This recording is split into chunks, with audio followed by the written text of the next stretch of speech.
Flow Riders, and welcome to another edition of The Flow. I am that weird guy, Doc Rock, along with my awesome co-host. Hey everyone, it's Katie.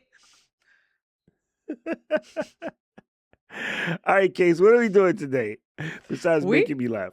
We're going to continue making you laugh because we are talking all about engagement, and not the kind where you put a ring on it, but the kind where you get a community to show up to your recordings or streams or show in some way or another and take action and spend time together. And I'm excited for this one because I think I'm gonna go ahead and say that we're somewhat best in class at this. I think we do a lot of really cool community engagement things, both on our shows as well as just in general. So we're gonna run through some of the things that work for us, as well as some of the cool things we've been seeing out in the podcasting world. So all about engagement today.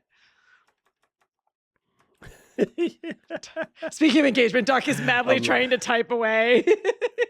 And it's funny because I can't. And so it's horrible because I was like, listen, I just typed the same thing wrong 8 times. I quit. I give up.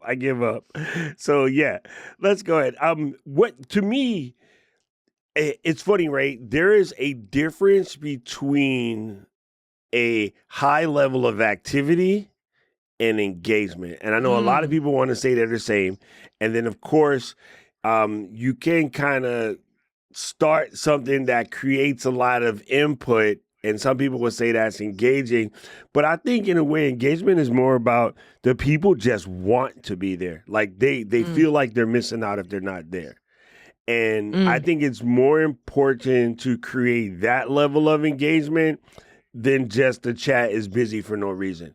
Which is why we're a lot more lax on the Ecamm side of things, right? But on my show, I kind of cut off the useless banter. And I'm like, I want the chat to be sort of guided towards whatever we're talking about that day and making sure that the conversations are fruitful. And that's where this guy named Paul comes in and kind of like, keeps everything straight. And so it's funny because I'm looking at the comment right now. Paul even says, remember, this stream is about podcasting. Your questions should be about podcasting.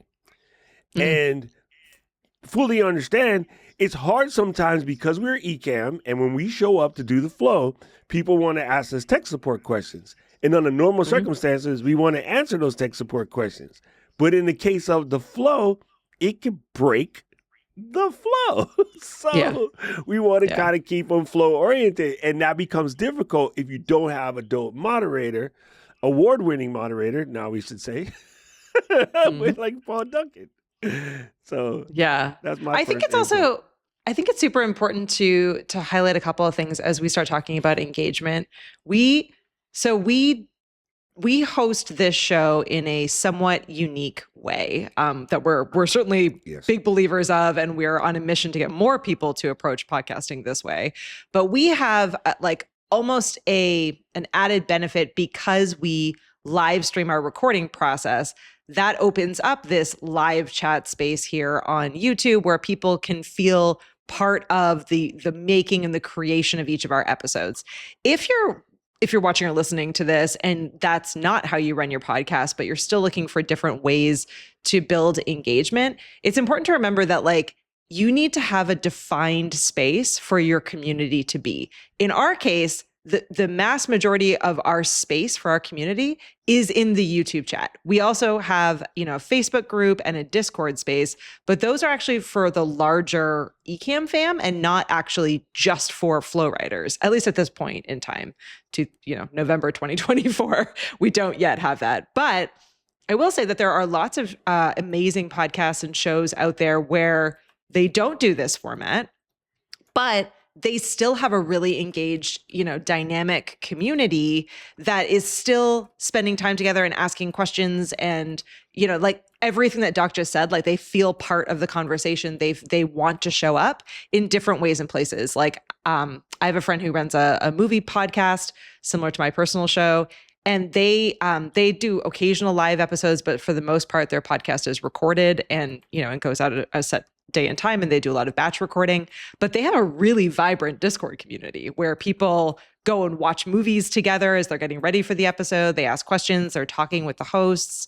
So I just want everyone to like realize that there is no right, like everything else, there's no like right way or wrong way to do this. What you need to really keep in mind is where is your audience home base? And like, you need to make it so that that place is a dynamic, interesting place for them to spend time. And you're giving people opportunity to connect and to engage there. So that's my soapbox moment. And I want to back up your soapbox moment with the little OxyClean. I literally just made a video about this on my channel, but I really want to hammer this through to everyone who's watching this later, who's watching it in the chat right now. Stop looking for a turnkey solution that is going to be perfect, because it just does not work. This is a horrible. See, you can't even use the analogy now. Every show is like a snowflake. That just doesn't ring so well anymore. Every show is unique. It's like a diamond. Every diamond's unique. There's no such thing as all the diamonds are the same, right? They all have different facets. Ooh, he's getting good. That one's starting to work now. Fancy. Okay, so. So I mentioned this recently to my people, because everyone's like, oh, come and check out this strategy because this strategy is the win. But the reality is all strategy is autobiographical. So the strategy works for us because it works for us. This strategy may not work the exact same for you. You have got to be able to take what we give you, like these are the ingredients, and then you're going to adjust it. So if you happen to be allergic to gluten, we're just going to switch the flour to another ingredient that will still make them cookies. It just ain't got no flour. Right? Yep. And you've done this in many other aspects of your life. You know what I'm saying? Like, you go to the kids store, everybody has that size, 0 to size 12. But your kid was born with sugar foots. He got big ass feet. You have to take your kid to the men's section. Yep. It doesn't make him any less of a kid. He just got big foots. He could be a soccer player, a punter, a field goal kicker, a professional kickboxer, whatever. Some kids is born with big feet. And you just make those adjustments. So I want you, the same way you make those adjustments in your everyday life, take what we give you and apply the good stuff to you. The things that won't work your way, let it go. But looking for that, and Luis and I just talked about this, cookie cutter. No, I can't give you a box and be like, here's a podcast in the box. It's perfect. You're going to be great. You're going to make $1 million. Doesn't work. You have to adjust it to you. Yeah. And this goes like double for community building and engagement, because what is going to work in building your community is your uniqueness, your personality, the weird quirks that make you and your show unique. Because the reality is that there are an insane amount of podcasts about podcasting. There are an insane amount of podcasts, about creators. There are an insane amount of podcasts about movies, right? But these shows you show up to and listen to and spend time with because of the people, because of the content, because of the whole vibe. So, right. So you need to keep that in mind as you're thinking about engagement, that it is actually the one case where you can't just replicate something. You can replicate the best practices, but you're going to have to take a spin. You're going to have to take a stand, and it is still going to need to be you there. So you're absolutely right, Doc. It's not perfect, and it's not generalized. It's really specific. And I want to kick it off with an example. Wait, I have one thing to add real quick. Go for really it. Short, because there's a good comment that came in, which is why it's cool that we record live. Mark said he wants the pilot to be 100% perfect. And it was a comeback off of a statement about wanting the tech to be perfect. You know what pilots are really good at? Everything that's in the book and the manual and the simulator says, when I come in for a landing, it's going to be line this up and this is going to work. When you're landing in a Boston Logan, the crosswind coming off that water is so strong. It is almost like Heathrow, and you have to make a manual human adjustment every single day. Nothing in the book about pilot school helped you at Heathrow, at Logan, or Daniel Inouye, Honolulu International. Why? They're all right next to the water, all hella windy places. So even the pilot has to make those last minute adjustments. Never set me up to set a point home. You should know I'm good at this. Oh, I love it. I feel like Sammy Sosa right now. Here is my fun example that I want to talk through, because I've just been really paying a lot of attention to this. So, like many of you out there, I am also a huge podcast consumer, and I listen to and watch a ton of different kinds of podcasts in all different kinds of formats. And I'm always keeping an eye on like what I love about those shows and what maybe rubs me the wrong way, how I consume them, where I consume them, what the time is. I'm thinking about this all the time because it is obviously incredibly relevant to what I do for a living. And as a podcaster myself, I'm trying to get better. So I've recently started listening to this Australian comedy daily podcast called The Tony and Ryan Show, which many of you probably have heard of or listened to in some way. I found out about this show through TikTok by sending TikTok back and forth to my best friend. And they were just funny, like quick, hilarious moments from the show. And then after a while, I started saying, hey, I've now watched a preposterous amount of these TikToks. It's the predominant account that I'm sharing and resharing with all of my friends. So I should actually just check out this show. And so I started, searching in all the different podcast players for where I would listen to this show. I started listening to it. And this show does something I think really fun and really different as it pertains to engagement and community building. So they have they do a ton of live streams, but they do not record their show live like we do, but they do live streams that are only for their members. So they're paying, memberships get to come and spend time with them in a live stream. But they have a Facebook group that is all of their people. So they're, all, and who they call tarpers. So Tony and Ryan podcast, tarp. So they're tarpers. So the first step is that, like us, they've given their people a name, like a brand, an identity to stand behind and enjoy and laugh about. They've given them a space. So they have a Facebook group, and this space is open to everyone. But there are also levels and tiers above that for people who want to be more engaged, to be, a paid member, to be part of it. And they pull almost all of their discussion points and their topics for every episode from their community. So they are constantly asking questions in their community. They're polling. They're hearing what people are talking about. They're hearing those stories. They have people send things in all the time. So they're living in that community, and that community is feeding their show, and they're calling everyone up by name. They're like, hey, Doc was talking yesterday about this crazy thing that happened to him. And, let's talk about it out here on the show. And they've made games out of it. They've made segments out of it. Everything is rooted in the community. So when you're listening to the show, you're listening to see if they're going to talk about you. They call members of their show to approve the show or not approve the show. They are constantly, it feels like, even though it's just the two of them on, they never have guests that come on. It's just the two of them on. It feels like it's a community led and a community driven show because they're constantly featuring people. And at no point am I saying, oh, they're talking about Doc, or they're talking about Paul, or they're talking about this other person, so I feel left out.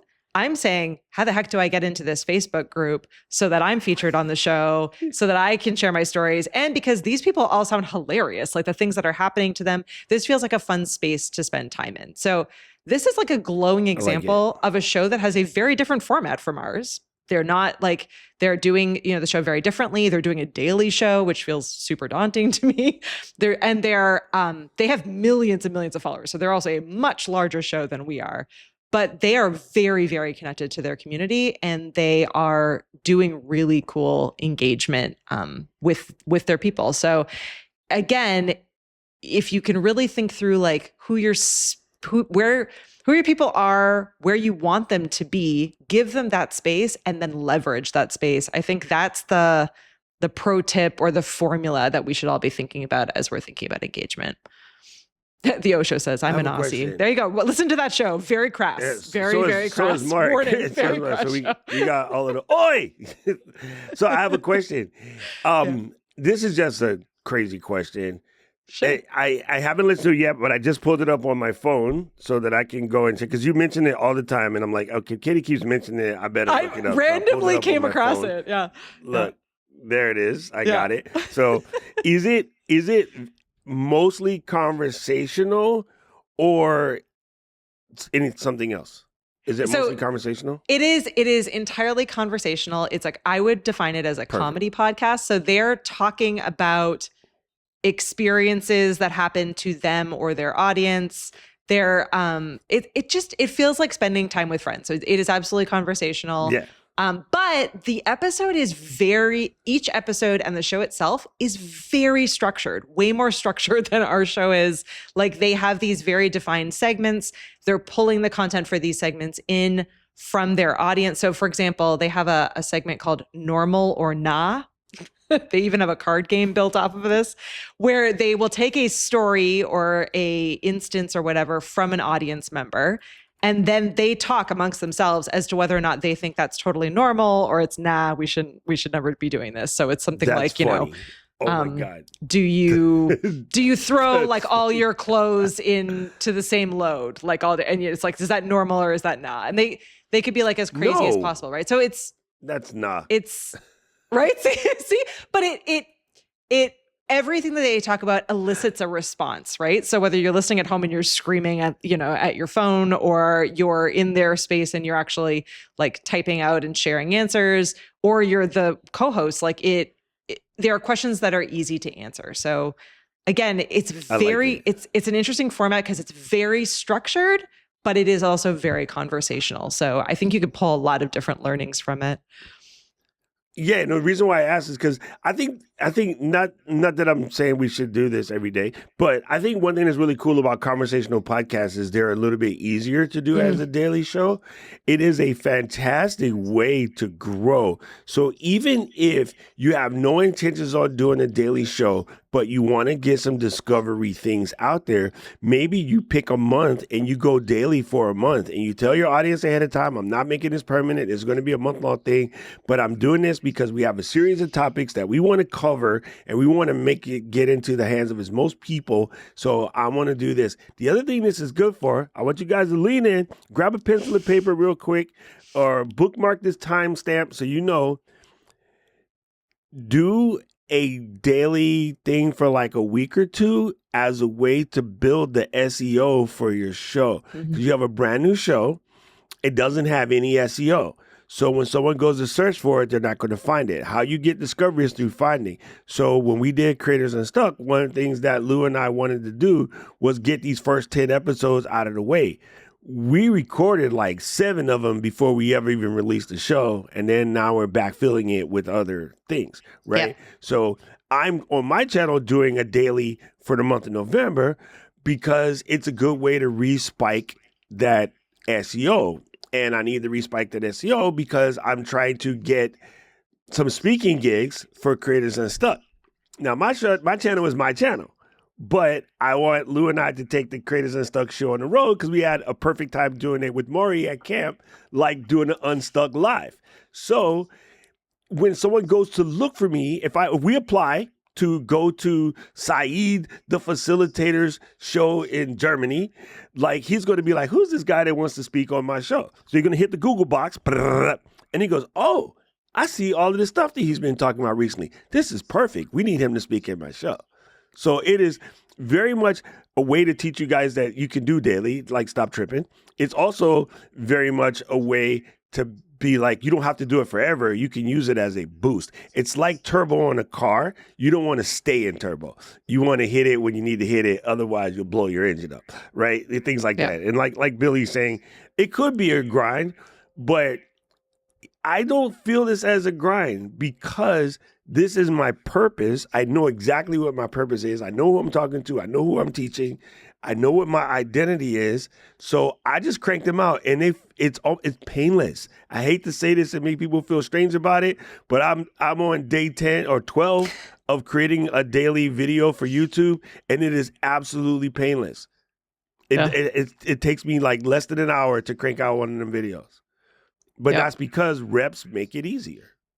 Yeah. Hey, yeah, absolutely. Okay. And they, I think, again, to kind of tie that point back into like community building, it also like that kind of like power push, let's call it, where you're doing like daily recording, daily live for a short period of time, or you take it and continue it longer. It also is you're gonna start seeing that some of the same people showing up, right? And by showing up, it could be that they're showing up in the live chat. It could be that they're starting to reach out to you through a channel, like maybe they're reaching out to you through, a social platform, or that, you've made your email address public in some way and they're reaching out to you by email. But if you're new to it and you're taking that concept of kind of being out there more often and kind of getting your content out in different ways, start paying attention to who the people are who are the most interested and where they're reaching out to you and how they're reaching out to you, as well as the kind of the things that they're asking or talking to you about. Because it's those people who are like the, OG, like original members of your community. And those people are going to help make it a more exciting, interesting, engaging experience for the future people that you're going to bring in, right? Like the founding members of your show, of your community, help to set the tone and define what that place is like, right? In the same way that like you want to pick good roommates so that you have a really fun place for everyone to come and visit you. Because if you have crappy roommates and everything is a really awful feeling, like you're not going to pull in the people you want. So consider those people carefully, and also, double down. If it's the people that you really want to be in your space, like ask them for input, ask them like where you should build your space. Should it be a closed or an open group? Should it be in a live chat? Should it be an email newsletter? Like, we talked with Liz a couple weeks ago about email, right? So like think about all of these things, but it's these original people that it will make a big difference. And I think you're going to find them in exactly what Doc said, in kind of putting yourself out there more, and then watching, like really being very intentional about seeing who is engaging with you and where, before you decide like, well, I'm going to build a Facebook group and I'm going to do a giveaway every single week. Like before you make any of those decisions, get going and start seeing, how your community is already engaging with you before you double down and try some of those ideas. Cause it might be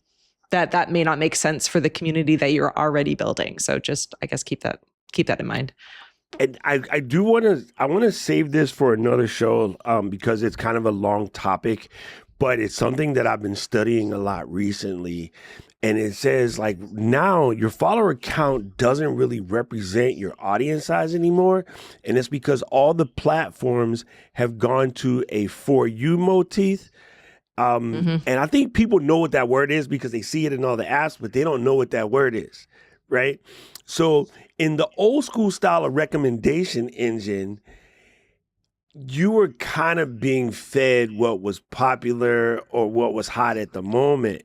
But in the For You recommendation engine, the programs, the platforms are feeding you content that is exactly what you've interacted with. So the thing about feeds nowadays, when you say, why is all of this crap showing up in my feed? It is not a mistake, fam. Whether you know it or not, you've been interacting with it, right? Because the feed will not show you what you don't want to see. So if you don't like post about, let's say, the Dallas Cowboys, and every time one pops up, you look at it because you're kind of like throwing shade at them because you don't like them, and you like move it up and down a couple of times because you want to see what was said, and you totally disagree with it, but your thumb is holding the page.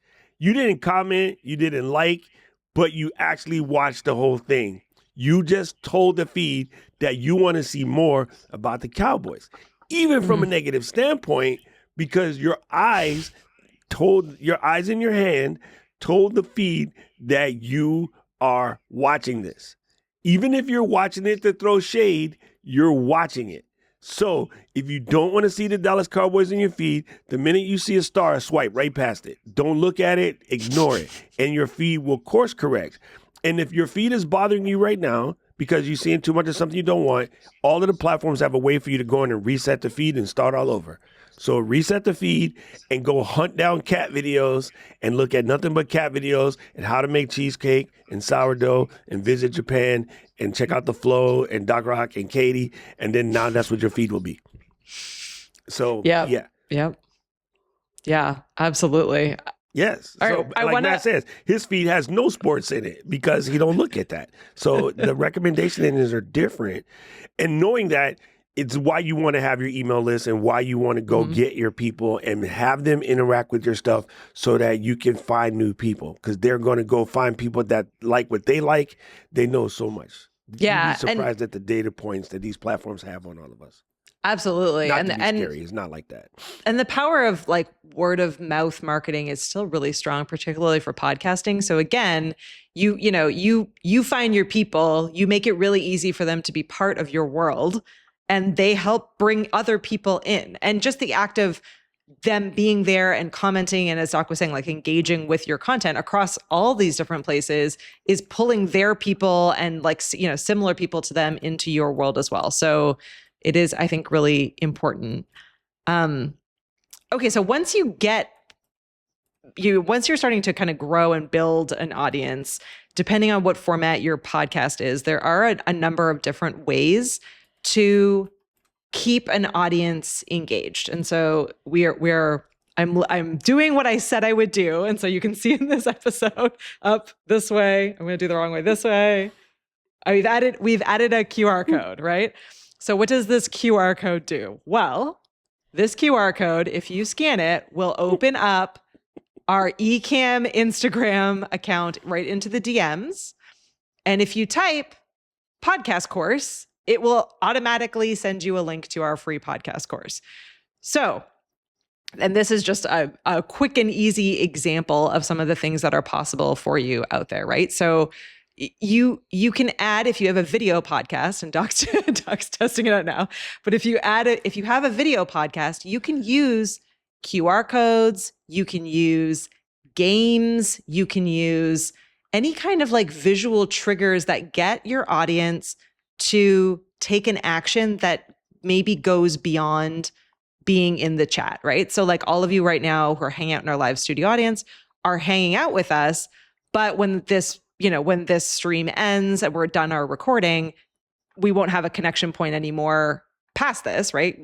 Our connection point was right here in this chat, but the QR code will lead you back to our Instagram inbox. And so now we have the ability to send you a message back in Instagram, and we have a connection point back and forth. If you were interested in our course, you've typed that in, you have the link, now you're off and running in our course, right? So we're deepening that relationship in a way that's really, really easy for us and for anyone that is viewing this now or later. So this works at any point. Anyone can scan this and do this later. We could do it with a link in the chat as well. We could do it with a link in the description. We could do a combination of all three things. But this is a way that helps us be able to do this really easily. And as Doc typed, we're doing all this with a tool called Stampede Social, but there are lots of ways to do these kinds of different flows. But Lou Mangello, who is a friend of ours and a friend of Ecamm, an Ecamm user for a long time, he's incredible at this. He'll do like giveaways, or he'll do audience questions. And instead of just having his audience reply back in the chat or send him an email, etc., he gets them to go back to his website and they will sign up for a giveaway, or they will answer, and fill in their information that way. And then it starts a longer form conversation, right? So he's constantly building community in the places where it's helpful to carry on a two-way conversation versus only in the chat where it's, much more of a one-way conversation. So something to keep in mind. And again, like this all works, so you can test it all out while we're hanging out here. But But QR codes are Yeah. a really great way to do this. It could also be like a live selling, like maybe you have merch, or maybe you could do this with any kind of thing. But what you're doing is getting someone to connect with you in a place where you can reply back and build a stronger relationship with them. And so one of the things that like I recently built on Stampede is you can have it now that the words don't have to be hashtagged. Nope. Right? I think that's what Jeff just Yeah. he hit me up recently and he said. They So don't for have to be instance, hashtagged. Yeah. if anybody was to be in any of my Instagram posts anywhere and they were to just type in Doc Pops or Doc Pop with only one P because people misspell things, naturally. And it will just automatically send them things. So it's really cool. It also, one of the things I really like about it is it helps you track user generated content.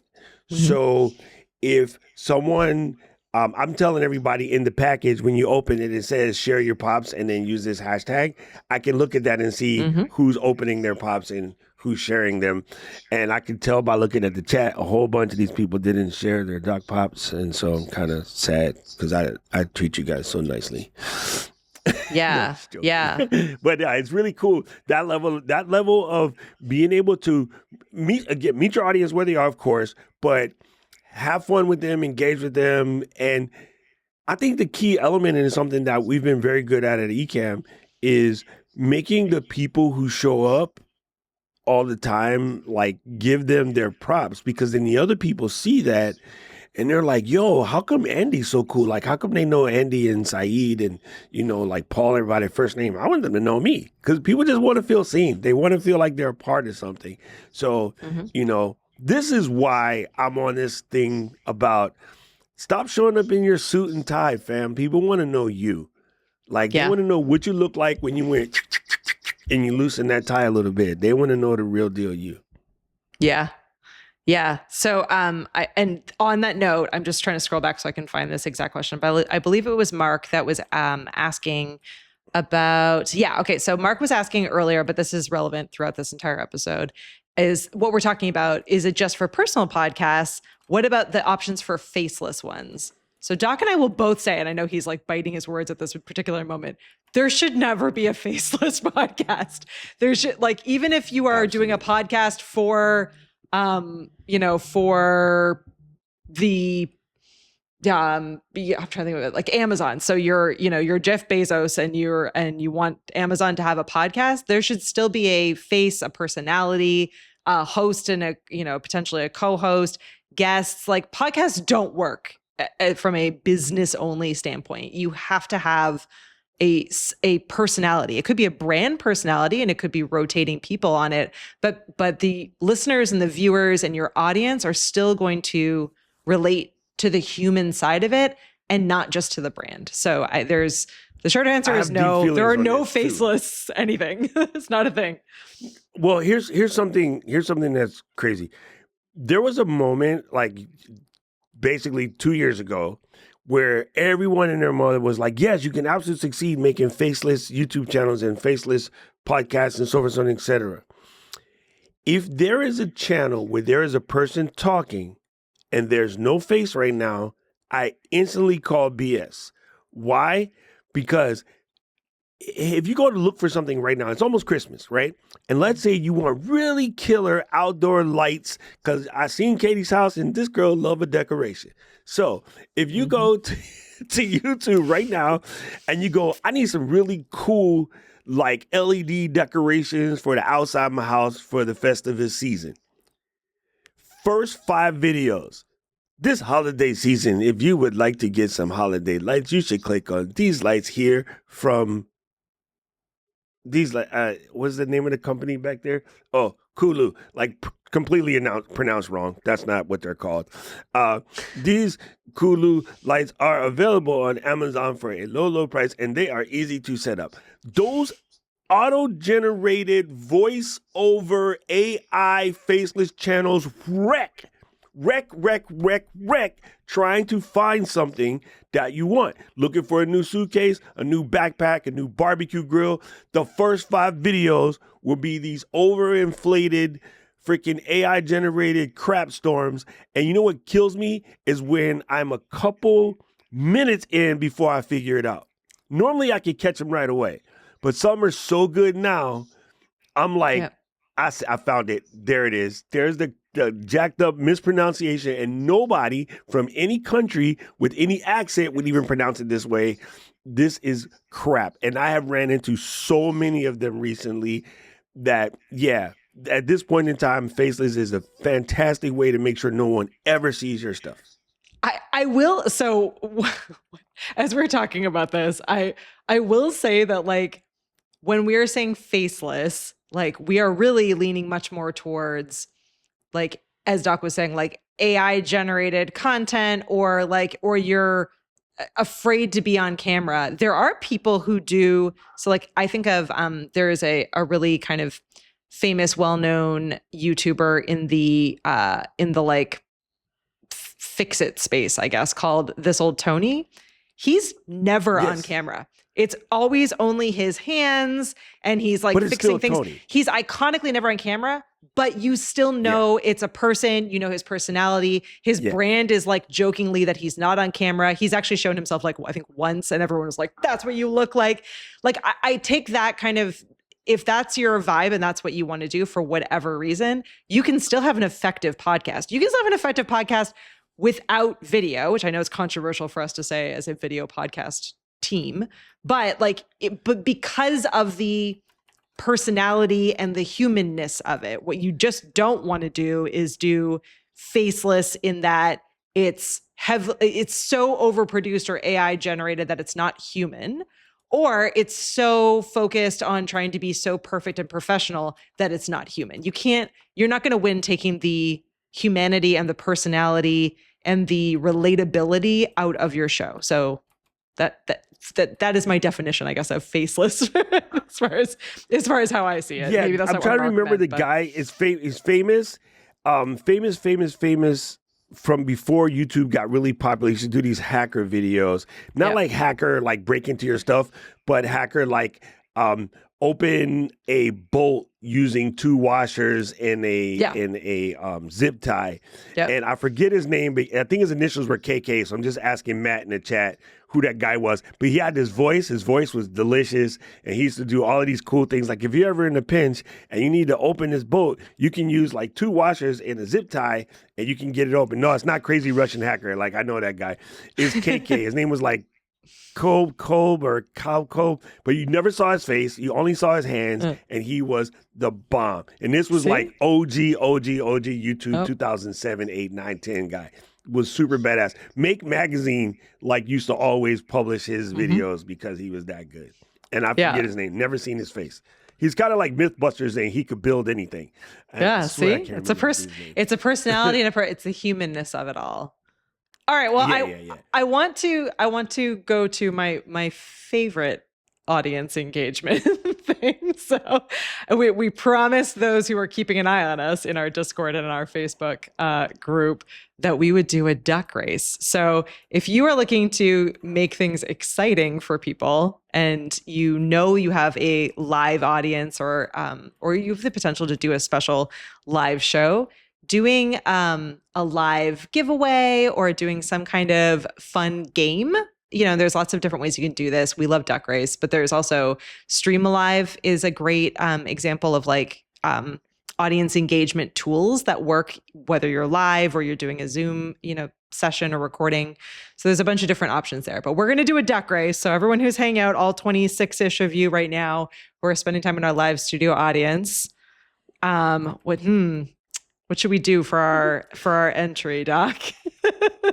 Dude, I know Joe got me thinking about Wilson now because he was like, "Hey, howdy ho, neighbor."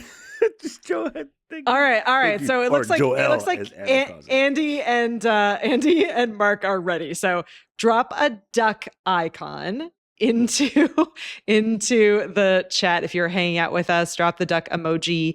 Just one duck emoji into the chat if you want to play the game, and we'll have Luis add your names in, and then we will do 3 quick duck races. So we'll pick 3 winners, and the winners can choose either a Flowrider mug or a Flowrider t-shirt from our merch site. and you can grab your prize by, you know what? I'm going to do it differently. You're going to grab your prize by scanning our QR code and sending us a DM through Instagram. So just let us know that you're one of the winners, and we will send you your prize. But drop your ducks in. I see a whole bunch of ducks coming in here. Give Luis a little bit of time here. We'll sing the Jeopardy theme song in our head while Luis is entering names in quickly. Oh, we've got a full race. I love it. I'm very excited. Yo, I love me some duck race, bro. You don't even know. Now Joe got the turkey. Joe, cut it out. Just say go. Already, set, on your mark, get set, go. And they're off. And they're going. Saeed is taking an early lead. Saeed, the green duck number 5, is taking an early lead. But the early lead does not necessarily mean the winner. We've got Jeremy coming up and Brandy Joe coming up quickly. Val is coming up. Oh, Saeed is dropping below. We've got, it's a close race right now. It's a close race. Who's coming to? Wait, Sharif is pulling ahead. Sharif is pulling ahead. It might be Sharif. Sharif is on performance PEDs, performance enhancing ducks. Performance enhancing ducks. Sharif, congratulations. We're gonna need a duck test. You are our first winner. All right, Luis, remove Sharif from the duck race and let's run it again. Saeed said this is rigged. On your mark, get set, go! You don't want to be the early duck. You don't want to be the first duck. Yeah, Joel, first don't duck to take the lead. Save it, Joel. Don't come out in the front. First Look, duck to see, take he the just lead backed up. Oh, Mr. Moderator, early lead, not a good sign. Oh, no, Matt's going to get him. Matt's going to get him. Matt's going to get him by lips. Matt and Mark. Oh, wait. Mark is coming through. Oh, other Mark. Oh, 2 Markovs. Wait, how's it 2 marks? Wait. Oh, Mark cheated. Oh, cheater. Valerie's duck has been. We cheated for Mark. Duck has been drinking. We cheated for Mark. That's okay. We can let Mark win anyway because he was awesome in this. So he's a little angry in that picture. All right, so take both Marks out. Right? Before we angry Mark. All right, you take both. Yo, Matt, what kind of Marks. hat was your duck wearing, dude? There's 2 Mark Whitbees too. Yeah. All right. We're doing some cleanup here. 2 Mark Whitbees. There we go. Remove that one. We're like cheating on everyone's behalf. We like the marks. All right. Good luck, everyone. This is the last one. Ready? Matt said my duck fashion is on point. I like the purple one. Go, Joel. Go, purple Joel. All right, Joel. Oh, Joel got the purple duck. You know we voted for Joel now. Come on, Joel. Oh, not a good sign, though. Oh, Matt the strawberry. Strawberry duck. Go strawberry forever. No. Here comes Jeremy. No. Jeremy's There's duck. always Paul is coming through. Paul is coming through. The AARP duck for the win. Congratulations, Paul. Totally fair. This is all run by the duck races. Paul can't win. Wait, all right, Paul. You can't win, but it doesn't show us a second place duck. So see what happens. We'll give it to Matt the strawberry duck because Matt was leading all the way through. Yeah. All right. I like the strawberry duck. So now we got to remember Sharif, Matt the strawberry duck. Who was in between? Mark Huff. Scan this QR code up here. Scan the QR code and let us know that you're a winner, and we will send you back a link to grab your prize. Mark, I know you don't love Instagram, so you can just send me a LinkedIn message or an email, and I'm happy to get you your prize. But thanks for playing with us. See, just getting a little bit silly, and even if it doesn't go perfectly, is still a fun way to make everyone feel excited and spawn a little bit of competitive spirit and have a little bit of fun. So there's a ton of different ways that you can do giveaways or trivia or polls. ENN does this all the time. And again, you don't have to be live streaming to do this as well. You could do this in, an episode and just give a particular amount of time that people need to get back in touch with you to win a prize. So you can use your website, you can use a Facebook group. There's tons of different tools out there to make it really fun and engaging for people, but lots and lots and lots of ways to do it. Yeah, Matt, you can do a spinning wheel, but ducks are really fun. And I think the link is just ducks duck are race. fun. They have people racing. They have robots racing. They have a bunch of different stuff. But this one's called I did post online, a link in it earlier.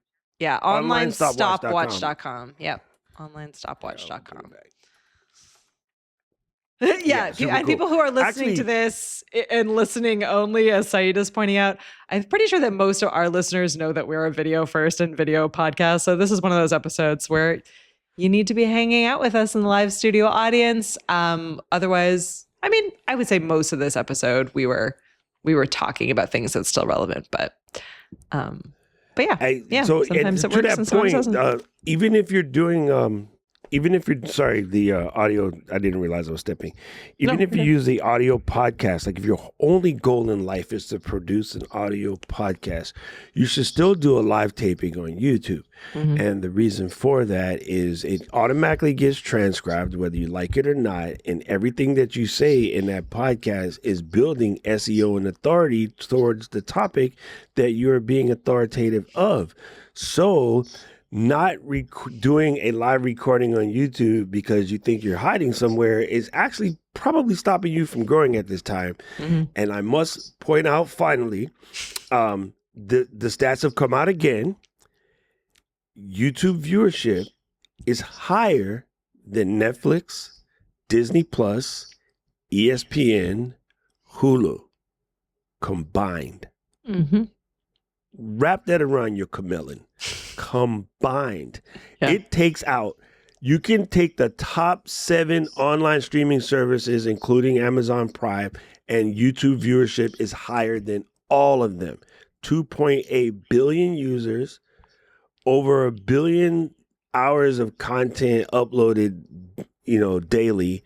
So like literally you kind of sort of, why would you not be in Mall of America? You trying to be, like the brand of shoes, Matt Strawberry Duck shoes. You want to be in Mall of America. Yeah. So, you know what I mean? And then please find me the audio podcast button on your TV. I bet you your remote has a YouTube button. Yeah. Unless you got like a really old TV. If you got anything in the last 10 years, your TV has a YouTube button. So yeah, this is the spot. This is why you want to do video podcasts and listen to the flow so you can learn more about it. Jeez. Absolutely. We did it. We were the most engaging podcast this week. So oh my God, it's so good. Yo, this is super awesome. I am so happy that we get to do this because it gives an opportunity to share these type of things and really just take away the quote unquote scariness of doing a podcast. Like, my brain does not compute scary of something that doesn't hurt, but you do you. If you're scared, you don't have maybe to. It's just a better word is like intimidating or like time consuming. So it's other scary adjacent words. Oh, it's time consuming for sure. Yeah. that part is real. Yes, Andy is correct. The only scary thing is I. Yeah, Doc is the only scary thing. I have a screw loose in my head. I am fearless. So that is sorry. It's not good for you. Trust me, you don't want to be this way. It's not good for you. I get myself in lots of trouble for not being fearless. But I've broken lots of bones because of it. Anyway, let's get on and say that this podcast and everything about the flow can be found at flow.ecamm.com. So if you are brand new around here and you want to put it on your podcast getting thing, go to flow.ecamm.com. And his website is really cool because not only can you get your episodes or connect it to your favorite podcast getting service, you can also send us messages. You can leave us reviews. You can leave us questions. You can even leave us a voicemail. You can be like, hey, Doc, I'm scared of the dark. Tell me how not to be. And I'll be like, drink Japanese whiskey? Anyway, come and check us out at flow.ecamm.com. Also, we got to send a shout out to Captivate. Captivate is where we host this podcast. We absolutely love them. You can find out more at captivate.fm. But I will say this every week until I'm blue in the face. My favorite reason for Captivate, it is the podcast host that is designed to help you grow your podcast. They have lots of growth tools there. And yeah, it's a good place to put your ducks in the race. So check out captivate.fm.